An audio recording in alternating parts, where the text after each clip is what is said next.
Welcome to Secrets of Flowers and Birds. Discourses from Así Hablaba Quetzalcóatl. Thus spoke Quetzalcóatl on words of wisdom.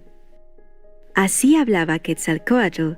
Thus spoke Quetzalcóatl is a beautiful tale that offers upliftment to all truth seekers yearning for spiritual understanding. In this book, we follow the travels of the legendary Aztec god Quetzalcóatl, who is the story's enlightened master.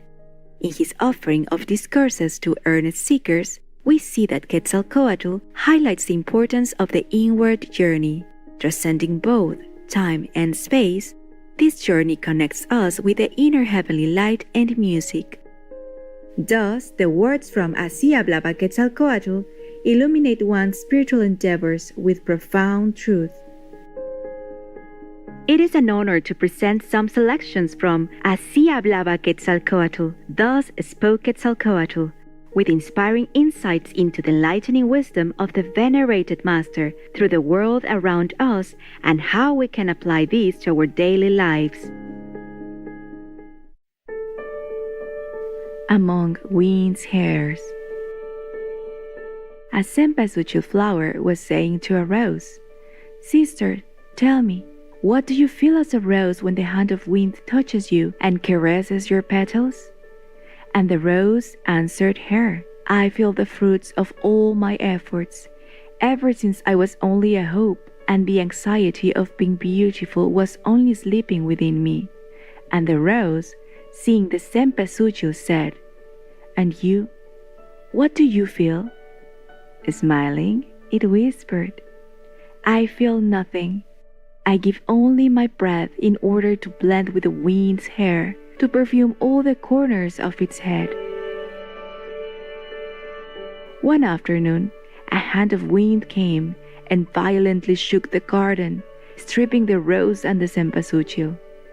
The spirit of the rose suffered a lot, noticing that it did not have a rose shape anymore, but on the contrary, the spirit of the cempasúchil was happy, since it was not attached to a cempasúchil shape anymore, and in this way was able to feel all the atmosphere.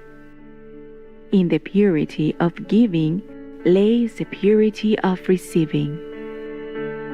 Knowledge. And he said, "Man is unhappy because he asks more than what can be given to him. That is why the wise are not wise because they know a lot of things, but because they go deep and have a vast dominion of the knowledge which has been given to them."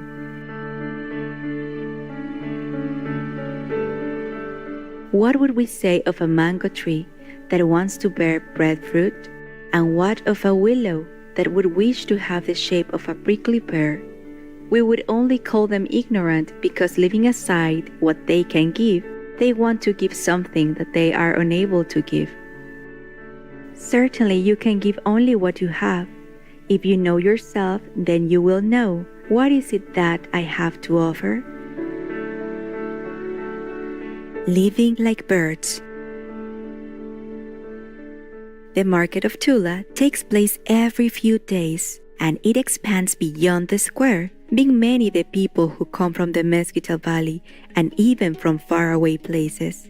Quetzalcóatl had gone that morning to the marketplace, along with those who followed him, and seeing at how some pigeons were nervously cooing, searching for the exit of the cage in which they were held prisoners, he told them, "Look at how man, prisoner of his own ideas and principles, does not allow other beings to be free and enslaves them too.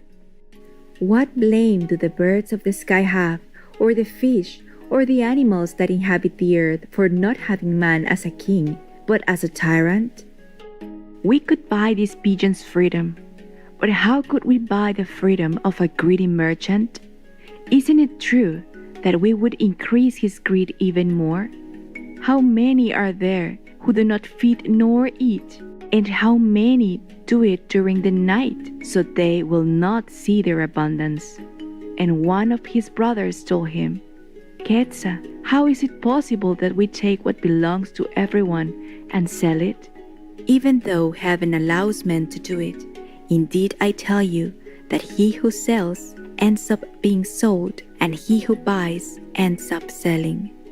Only those who live like birds do not get involved in commerce, nor get stained with it. Indeed, what you sow, you shall reap. But if your destiny is to be a merchant, may justice and love be in your hand, so your reaping will not be dishonor and greed, but rather a noble ideal. Get up. The people of Tula asked one of his disciples to speak to them about his master, who was not in the city at that time. "What could I tell you about him?" he said. "He made my wings clean with the balsam of his words, and lengthened them with eagerness in search of delight." What could I tell you about him?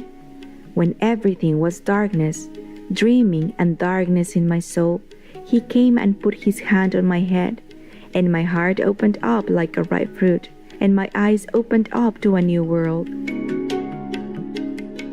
One day, in which fruits were hanging down from the trees like a gift, and the earth took our feet and bathed them with the scent of herbs and flowers, we were walking towards Tula when we saw a man lying on the side of the road, his body barely covered with rags, his skin yellowish and ashen. There was an expression on his face as if life had left him. He went up to his side and took him by the hand. He took off his tunic and dressed him in it. Then he took him in his arms and spoke to him. "Brother, come back to life. Time has not come yet for you to live it. I know the story of your life, and I know death would mean joy for you. But think that you have not yet completed the task you asked for before you came to life. And now, breathe through my chest and look through my eyes, eat through my mouth and walk with my feet, because I truly tell you that you were dead until now, but from now on, come and walk in life." And the man moved and opened his eyes and asked him, "Who are you that when nobody cares about me, when only the sides of the road take care of me, you speak to me like this?" Nobody has ever spoken to me like this, nor has given me life with his words, nor has gone deep into my heart. I will have to keep on living, even if it is only to thank you for what you have given me. And he looked at him with those eyes I could never describe, because they have all the peace, joy, and sadness of the world at the same time. And quietly, very quietly, he whispered to him, "Get up, because there are others who are also waiting for you on the roads. Give them what has been given to you today." The Master has accomplished freedom without limit. The Master does what nobody can do. The ordinary man sees the miracle. The Master does not see anything, nor wishes to see anything. He only gives love. The man who has purity can also give it. Enlightened viewers, it's been a pleasure to have you with us today for words of wisdom.